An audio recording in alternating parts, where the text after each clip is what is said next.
Gracias, amado Espíritu de Dios, por tu presencia. Gracias, Señor, por tu presencia en este lugar. Te honramos, Espíritu Santo, y como te cantábamos recién, vení con poder, con gloria. Vení e invadinos. No pidas permiso, Señor. Entrá sin pedir permiso en nuestras vidas, en este lugar. Vení, Señor, y rompe con todo en nosotros, toda estructura. Vení y rompe, Señor, con todo lo que no te gusta. Vení y toma el señorío completo, Señor, sobre nuestras vidas. Oramos, Espíritu Santo, para que esta palabra caiga, Señor, en tierra fértil, que pueda dar frutos, Señor, que vos hables, Señor, hoy a corazones y sean transformadas vidas en este lugar, en el nombre poderoso, santo y divino de Jesús. Dale un aplauso a Dios. Amén.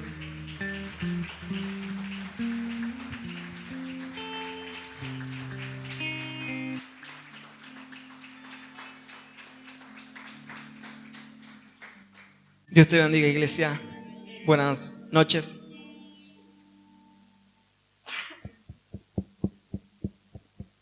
Para comenzar la palabra, básicamente quería compartirles una creencia, ¿no? Mía, que quizás, no sé si alguno compartirán también. Yo personalmente no creo en los asistentes de iglesia. Yo no creo en los asistentes de iglesia.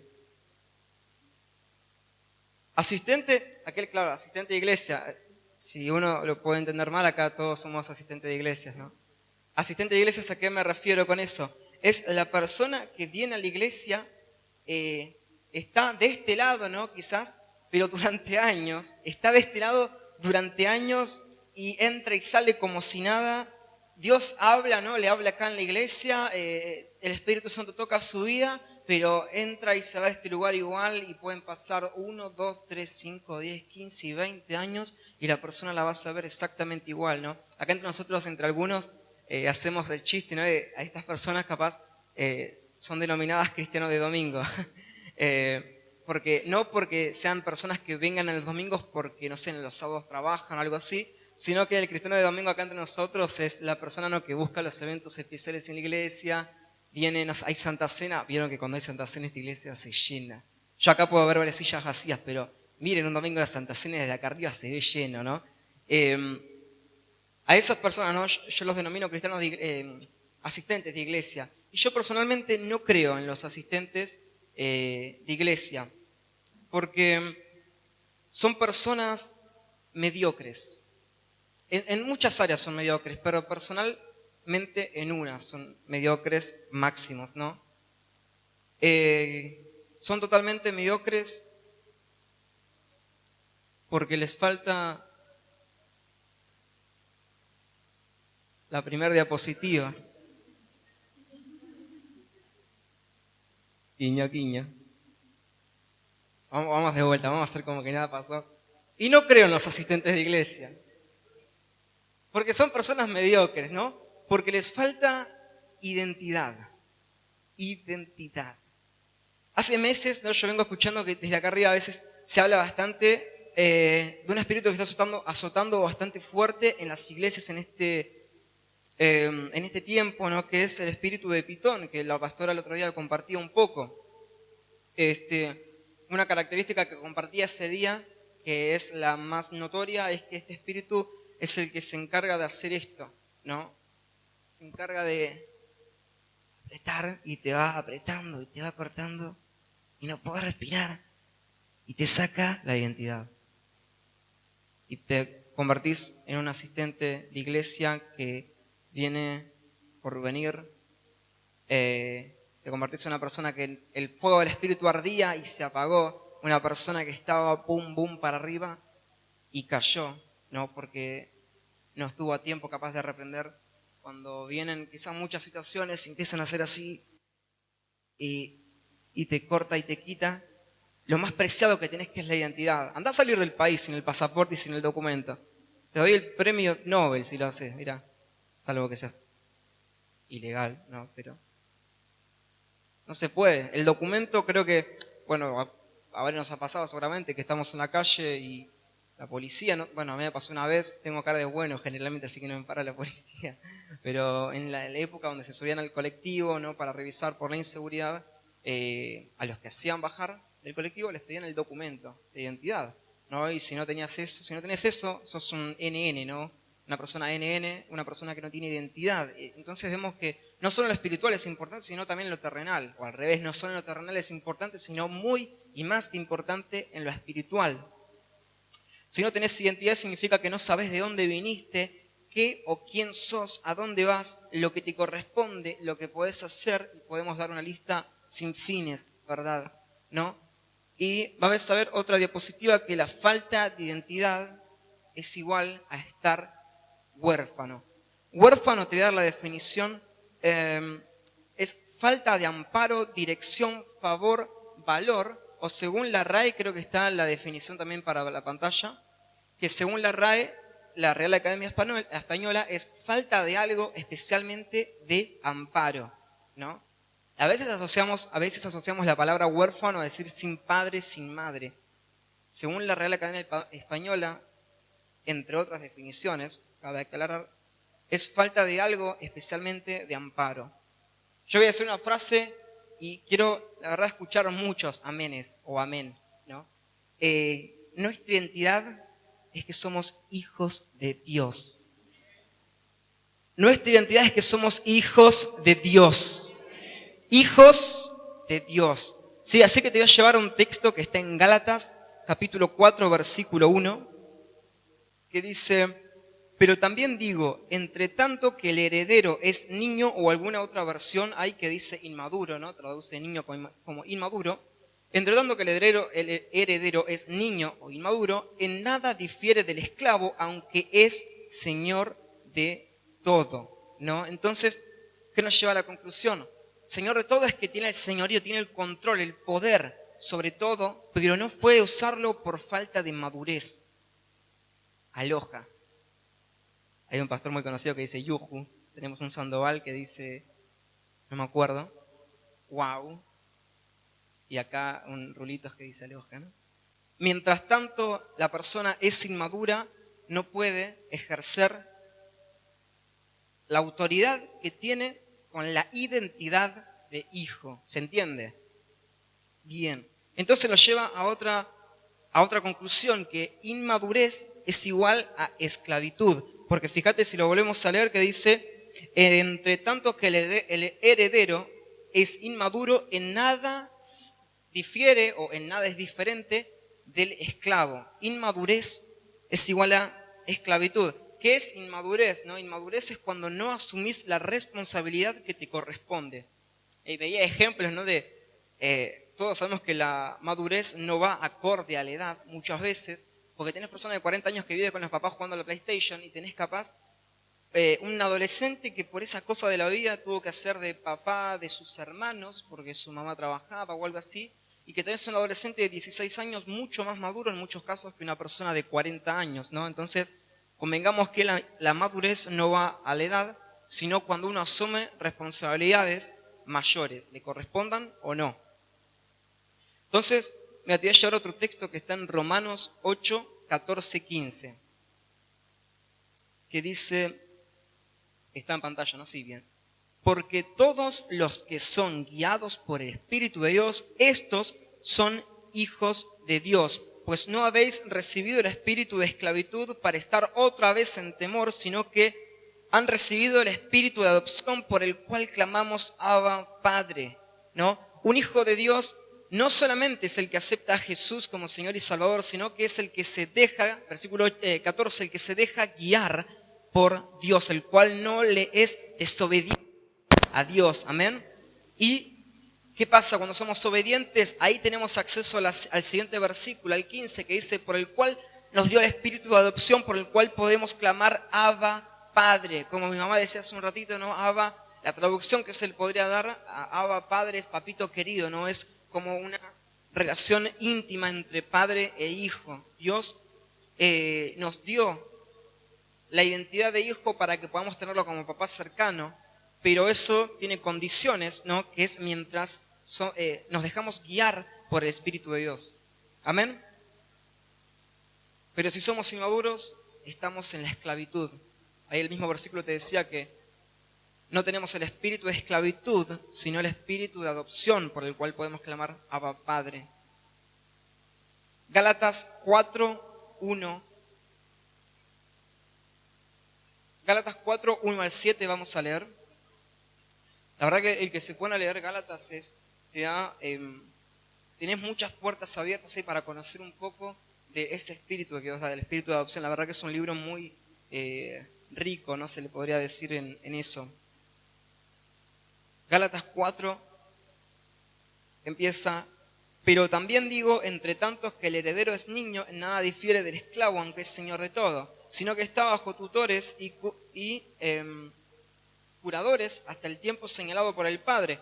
Así también nosotros, cuando éramos niños, estábamos en esclavitud, ¿ya?, bajo los rudimentos del mundo. Pero cuando vino el cumplimiento del tiempo, Dios envió a su Hijo, nacido de mujer y nacido bajo ley, para que redimiese a los que estaban bajo la ley, a fin de que recibiésemos la adopción de hijos, y por cuanto son hijos, Dios envió a sus corazones el espíritu del Hijo, de su Hijo, el cual clama: Abba, Padre. Así que ya no eres esclavo, sino hijo, y si hijo, también heredero de Dios por medio de Cristo. Y también, si nos saltamos un poco al versículo 19, dice: hijitos míos, por quienes vuelvo a sufrir dolores de parto hasta que Cristo sea formado en ustedes.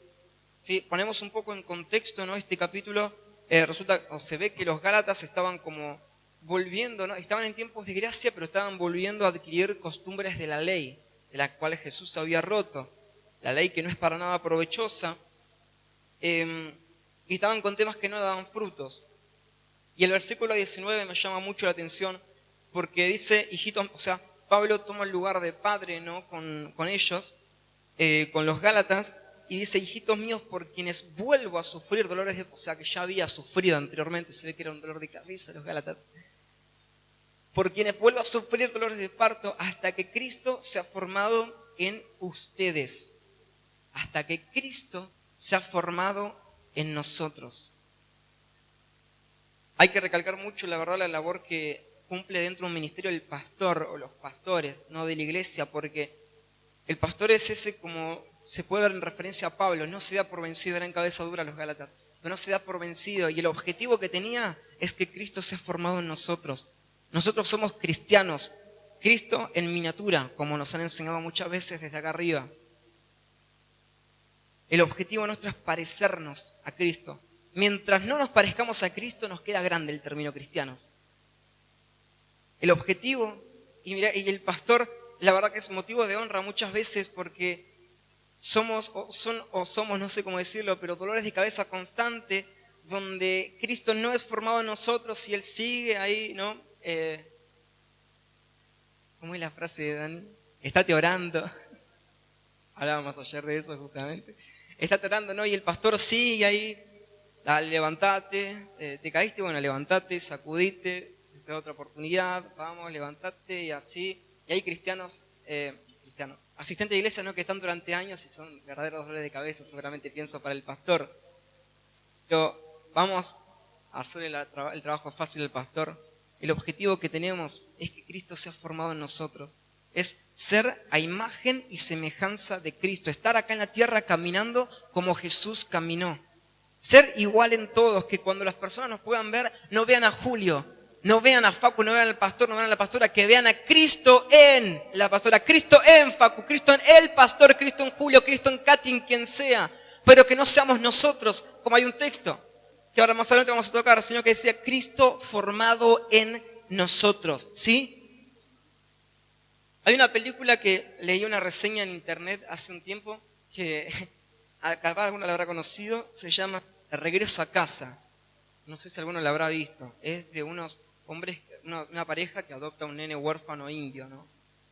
Y bueno, este indiecito, este nene, ¿no?, empieza a crecer, y cuando ya es adulto, le dice a la mamá en una parte de la película que lamentaba traerle tantos problemas, ¿no?, que lamentaba de los problemas que le estaba trayendo, y que si ella hubiera podido tener hijos, no tendría los problemas que tiene, no tendría que lidiar con lo que él estaba haciendo.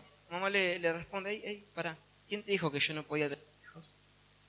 No, pensé que como me habían adoptado, no podían tener hijos. No, Resulta que, dice la mamá, con tu papá, cuando nos casamos, decidimos que hay muchos niños sufriendo en el mundo y no queríamos traer uno más, sino cambiar el destino de uno. Sí, Dios habla a través de películas también. Entonces acá cambia un poco también el paradigma de adopción.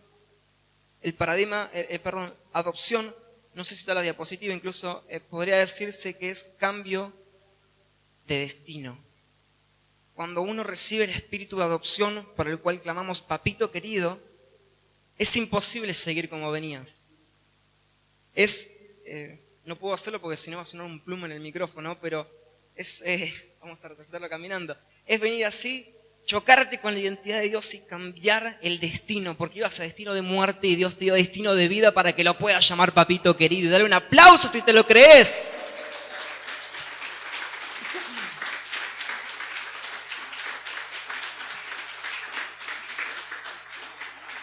Dios te da el espíritu de adopción y eso tiene que cambiar tu destino y no ser personas mediocres. ¿Bien? Vamos a tocar un poco evidencias, ¿no?, de que Cristo es formado en nosotros. La primera es una vida de fe. ¿Sí? Está ahí en Gálatas 2:20 lo que vamos a leer, que dice, con Cristo estoy justamente crucificado. ¿Cómo amo a Pablo? Con Cristo estoy justamente crucificado y ya no vivo yo, mas vive Cristo en mí. Y lo que ahora vivo en la carne, lo vivo en la fe del Hijo de Dios, el cual me amó y se entregó a sí mismo por mí. Lo que hablábamos hace unos minutos, la famosa y tan conocida frase, ya no vivo yo, Cristo vive en mí, que la conocemos mucho en teoría, pero muy poco quizás en la práctica. Y creo que yo soy el primero en decir esto, ¿no? Escuché muchas veces este texto, pero llevarlo a la práctica quizás muy pocas veces. Hablábamos hace un par de reuniones, creo que fue la última reunión, con el grupo de jóvenes, que tuve también la oportunidad de traer la palabra, y tocaba un poco también este texto, ¿no? El de decir, ya no vivo yo, Cristo vive en mí. Y creo que se aplica para todas las personas y no solamente para los jóvenes, pero decirle, ya no son mis sueños, ya no son mis metas, ya no son mis prioridades, ya no es mi agenda, ya no son mis asuntos, sino que yo vivo los asuntos de Cristo. Yo vivo la vida de Cristo, yo vivo los sueños de Jesús. Y es algo muy difícil. Creo que más se puede decir para un joven porque todavía tiene como mucha vida, se le podría decir, por delante. Y quizás chocarse con esto, decir, bueno, renunciá a todos los sueños, renunciá a proyectos que tenías, renunciá a metas, a estudios, renunciá a todo y empezá a vivir lo que Dios quiere para tu vida. Porque a veces sí somos egoístas nosotros y queremos, anhelamos muchos proyectos, ¿verdad? Y quizás muchos proyectos no están acorde a la voluntad de Dios. Y somos muy vivos a veces y decimos, no, Señor, vos bendecís mis proyectos, dale, yo quiero, no sé, tal cosa.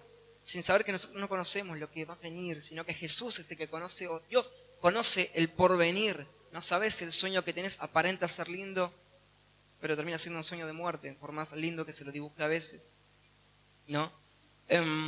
Y tomaba varios ejemplos que me topaba en la Biblia de esto, y por ejemplo, uno era Pablo, y te voy a llevar ahí para que lo leamos en Hechos 21, 10 al 13, que dice, y permaneciendo nosotros unos días, descendió de Judea un profeta llamado Ágabo, quien viniendo a vernos tomó el cinto de Pablo y atándose los pies y las manos, dijo, esto dice el Espíritu Santo, así atarán los judíos en Jerusalén al varón de quien es este cinto, y le entregarán en manos de los gentiles. Al oír esto le rogamos nosotros y los de aquel lugar que no subiese a Jerusalén, Pablo. Entonces Pablo respondió, ¿qué hacen llorando y quebrantándome el corazón? Fíjate si no le dolía. Porque yo estoy dispuesto no solo a ser atado, más aún morir en Jesús, en Jerusalén, por el nombre del Señor Jesús. ¡Ay! Y para mí es un ejemplo muy grande este hombre, Pablo, junto con otros más. Y creo que se ve el porqué, está en la Biblia, ¿no? Le dijeron, mirá, vos te te van a atar, te van a hacer la vida imposible allá en Jerusalén. Y los que estaban con él le dijeron no vayan, y a Pablo no es que le doliera, la tenía re clara. A Pablo le dolía, le quebrantaba el corazón y lo acabaste de leer, no te estoy inventando nada, estaba también en pantalla.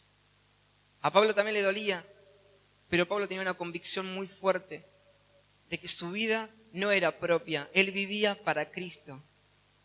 Para él, el vivir era Cristo y el morir era ganancia. ¡Ey! A ver, ¿cuántos podemos decir eso? Yo estoy muy lejos personalmente, creo, de ser como Pablo era. Y yo estoy seguro de que Pablo habrá querido cumplir sueños y metas y demás, pero el destino que Dios le dio a él era que suba y por el nombre de Cristo en ofrenda ser maltratado.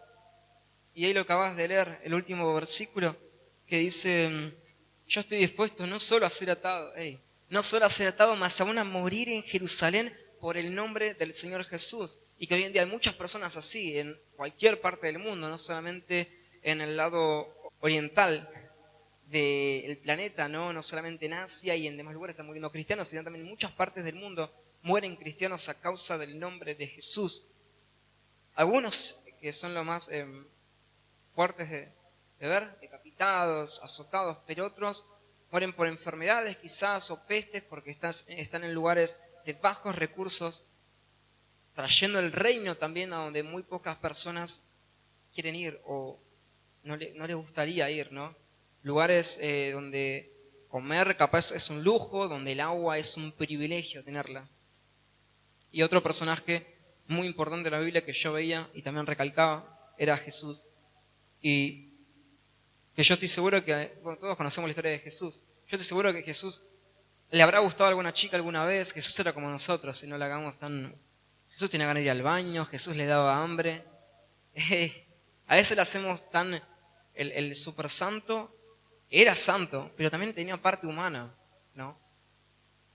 Y yo estoy seguro que Jesús más de alguna vez se le ha cruzado por la cabeza de querer tener una familia. Cuando veía nenes a su alrededor, capaz, teniendo 29, 28, 30 años, veía a los nenes a su alrededor, veía a parejas, veía matrimonios, y yo estoy seguro que Jesús habrá querido alguna vez decir, yo también quiero eso, yo quiero vivir, no quiero sufrir, yo quiero tener una familia, yo quiero vivir. Pero Mateo 26, 39 me dice, yendo un poco más adelante, se postró sobre su rostro orando y diciendo, Padre mío, si es posible, pase de mí esta copa, pero no sea lo que yo quiero, sino como tú. No sea lo que yo quiero. Hay que entender que Jesús tenía también su decisión, ¿no? Jesús no quería sufrirla, no era ningún tonto tampoco. Sabía los dolores que iba a producir todo, pero ahí está también como veíamos en Pablo recién. Que no sea lo que yo quiero, que no sean mis sueños, mis anhelos, que no sea mi vida, mi agenda, mis proyectos, sino que sean los proyectos de Dios sobre mi vida y que se haga como Dios quiere sobre mi vida. Amén. La fe de una persona rendida a Cristo está en lo que Dios puede hacer y no en el, ¿cómo se llama? Exitismo, por así decirlo, del mundo, ¿no? ¿A qué voy con esto? Que estés pasando desiertos bien áridos, bien filosos, o los paraísos más lindos, permanecer. Aunque estés, porque a veces pensamos, no, Dios, somos cristianos, Dios está con nosotros, me tiene que ir todo bien. A Jesús no le fue, digamos, humanamente viendo, bien. Estés pasando los desiertos más áridos de tu vida o los paraísos más hermosos, poder decir, estoy firme, ¿no? Y permanecer. Y te quiero llevar a un concepto que estuve pensando, ¿no? Bastante hace tiempo, la verdad. Permanecer con ese. Permanecer con ese. Permanecer con C, la palabra normal, se puede definir como mantenerse sin cambios en un determinado estado, condición o situación. ¿Verdad? Es una acción. Permanecer es un verbo, es estar, ¿no?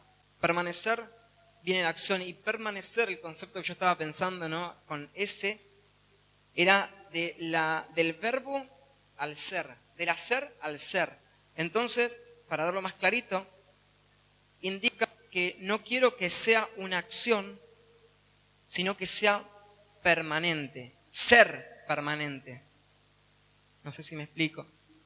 Se puede estar permaneciendo, ¿no?, en la iglesia, pero creo que más de uno han tenido altas y bajas como cristiano, ¿no? Y por un momento estás ahí arriba y se te vino la noche y cuando te quieres acordar, al que vos viste capaz como mentor tuyo está apartado de la iglesia.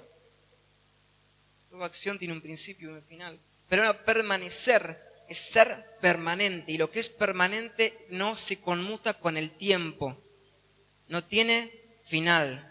Entonces, ¿a qué vamos con esto? Es que yo sea permanente en mi amor a Dios. Que vengan desiertos, que vengan paraísos o lo que sea, que mi amor por Dios sea permanente, porque yo no alabo a Dios por lo que me esté pasando, yo alabo a Dios porque Dios es digno de recibir alabanza, va más allá de lo que esté pasando vos. Si es mentira que por estar pasando una situación mala no se puede alabar a Dios, ¿cuándo en la Biblia dice que estás condicionado a tu condición o que Dios, el Dios infinito, se condiciona a cómo está un humano para recibir alabanza o adoración?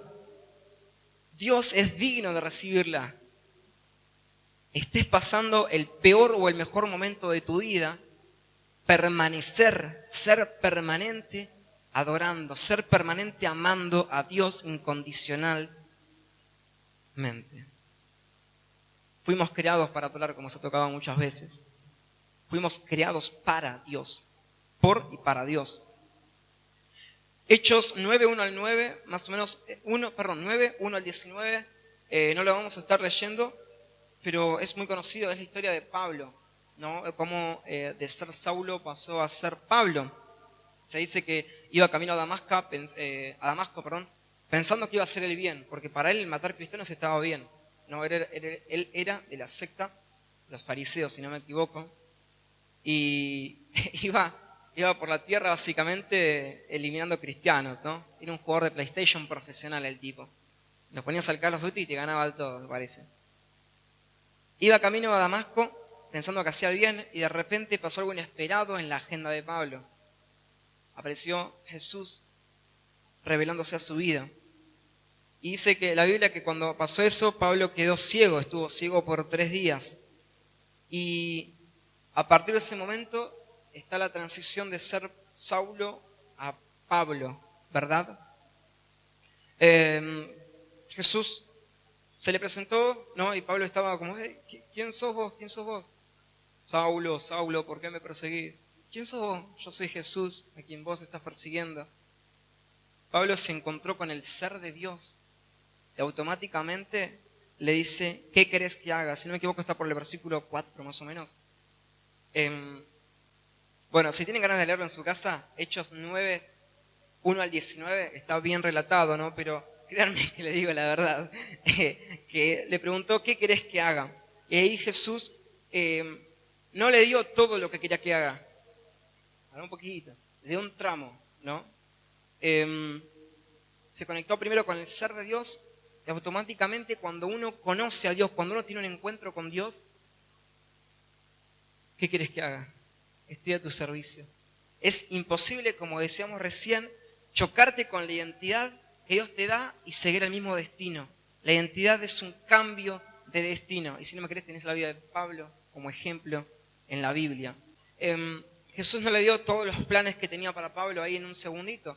Le dijo, no, anda, entra en la ciudad, si no me equivoco. Y después agarró a una persona y le empezó a mostrar en visiones que había un hombre llamado Saulo, que tuvo un encuentro, que se quedó ciego, ¿no? ¿A qué vamos con esto?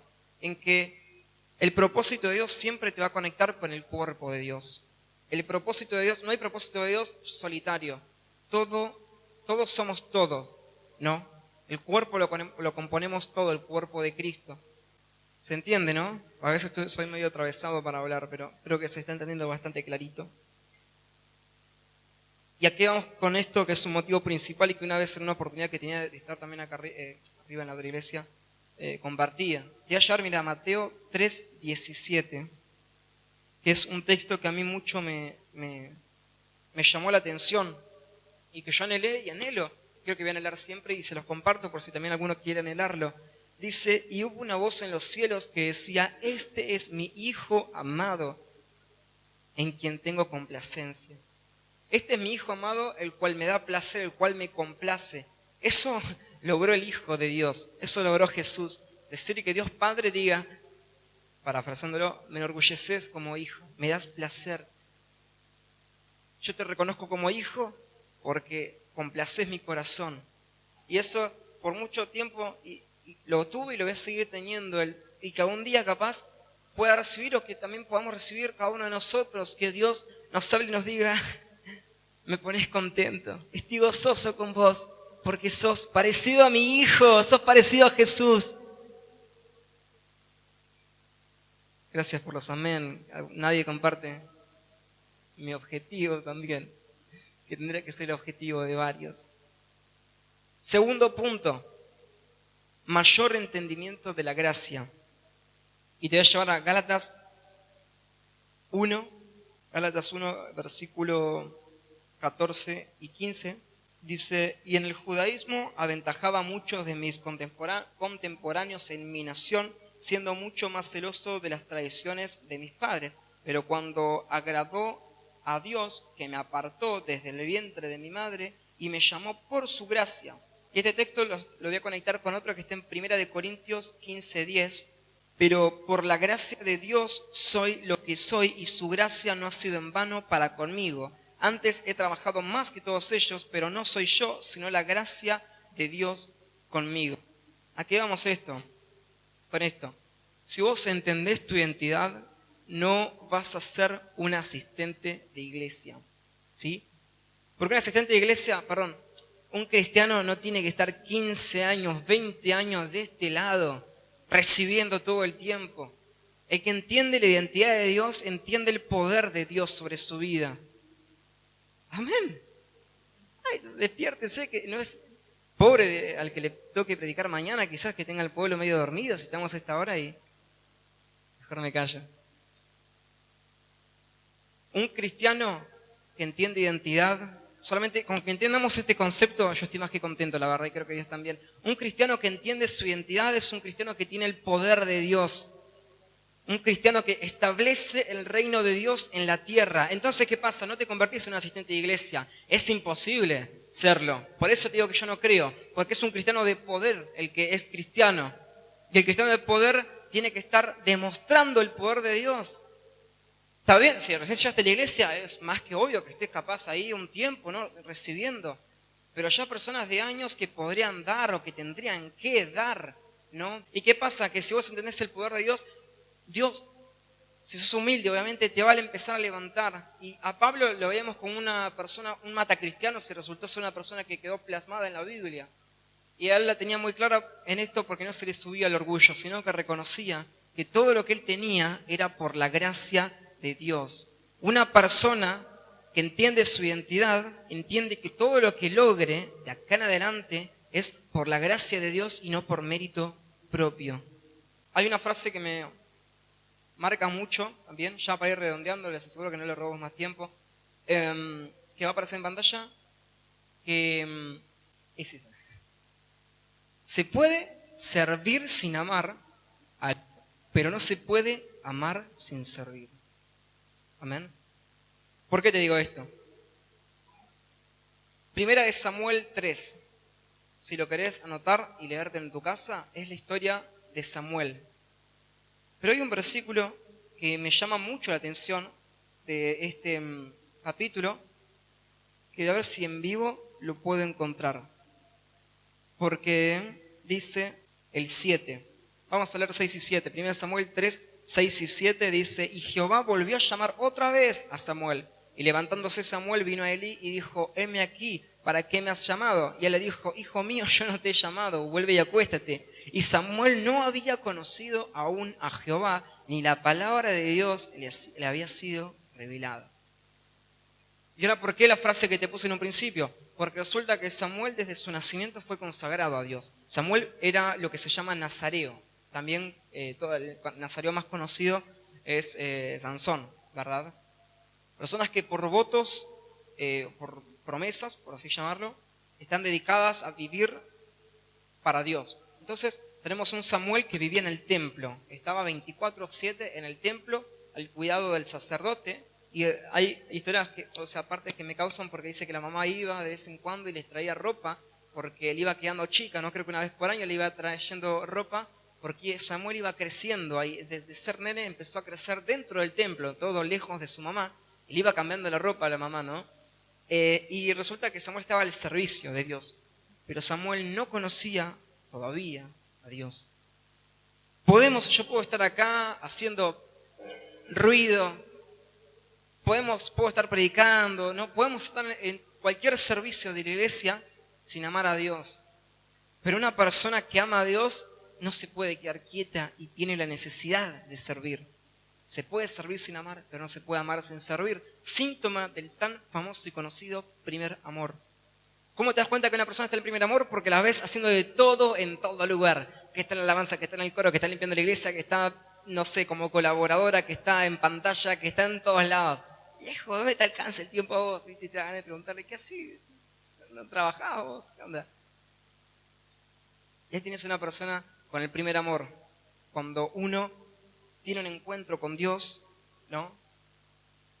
Tu vida cambia, tu destino cambia y automáticamente tenés la necesidad de estar sirviéndole a Dios. Dios no tiene nietos, tiene hijos. Aquí voy con esto. Hay muchos quizás padres en este lugar que, yo por ejemplo, prácticamente de chiquito que vengo a la iglesia, ¿no? Que mi mamá puede pasar por varios lugares, testigo de Jehová católico, tenemos una lista larga de mi mamá, más conocida como testigo de Jehová. Y cuando yo tenía una sequedad, siendo chiquito, ya empezaba a crecer, ¿no? en la iglesia.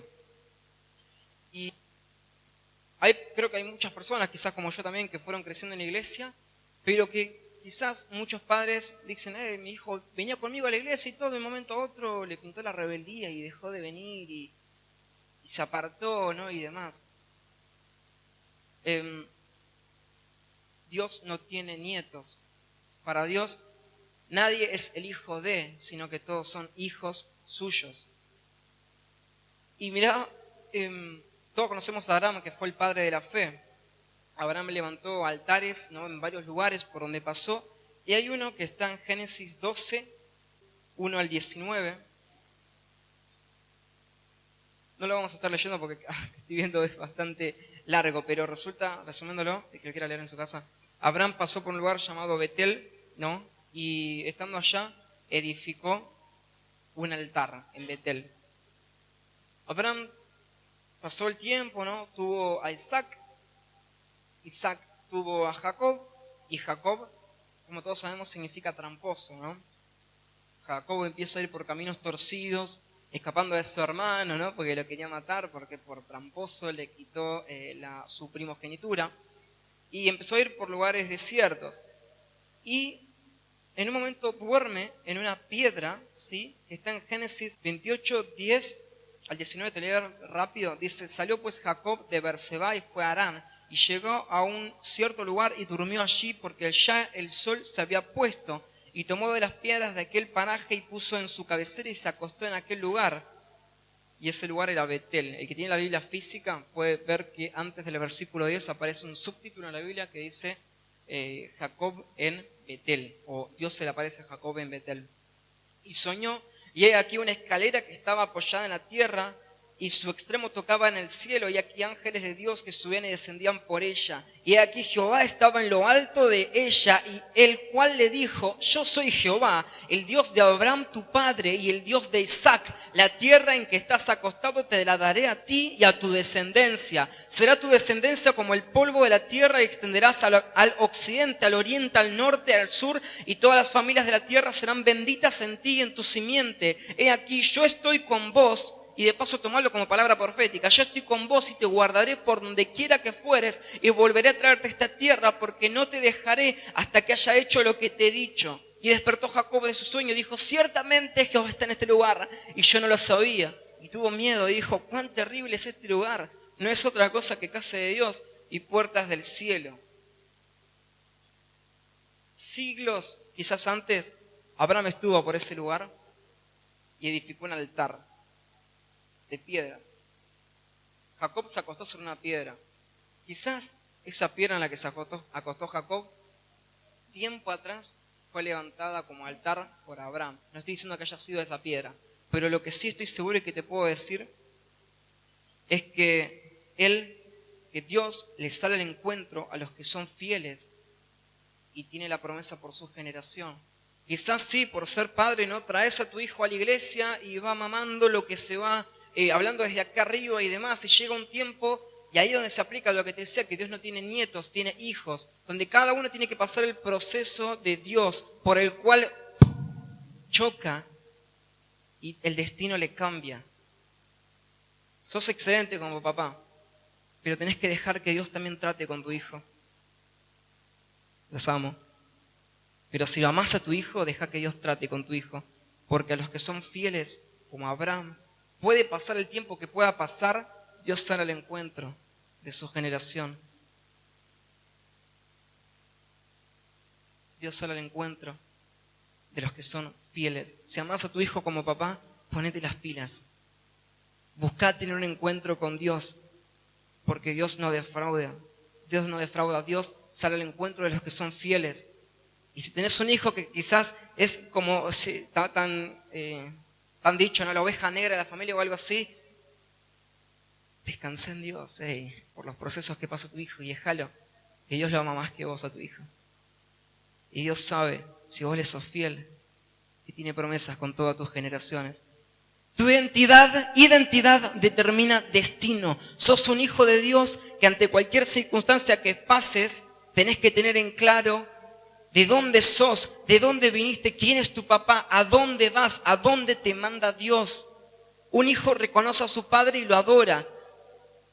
Vamos a trabajar juntos, a ver si les propongo esto. No más asistentes de iglesia, no más asistentes de iglesia durante años, sino personas que entienden su destino, personas que toman el espíritu de adopción que Dios te da, siendo guiados por el Espíritu de Dios, y clamamos: ¡Abba, Padre, papito querido!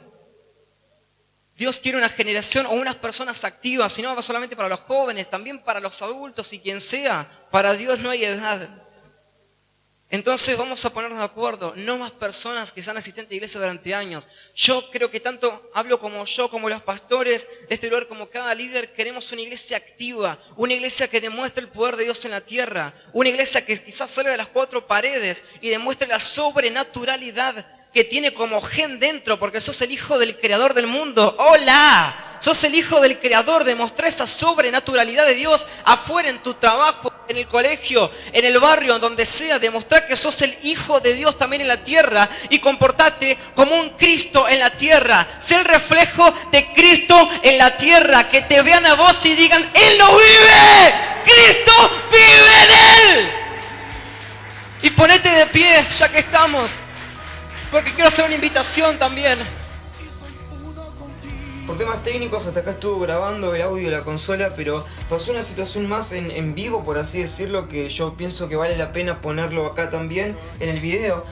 Cuando se escuchaba recién el llamado, Dios marcaba muchas o varias personas que estaban viviendo como un bucle, un loop, una situación repetida, como este video de fondo, ¿no? Que es lo mismo y lo mismo y lo mismo, y se repite y se repite y se repite. Y es una estrategia, mostraba, que es muy usada y muy eficaz por el enemigo, ya que vos caes en una situación y volvés a caer y volvés a caer, y trae culpa, ¿no? Y la culpa es un arma que está usando mucho en este tiempo, y esa culpa hace que vos te alejes poquito a poquito de la relación con Dios, que te vayas entibiando, enfriando, o peor, entibiando, ¿no? Y seas un cristiano, un asistente de iglesia, como recién escuchabas.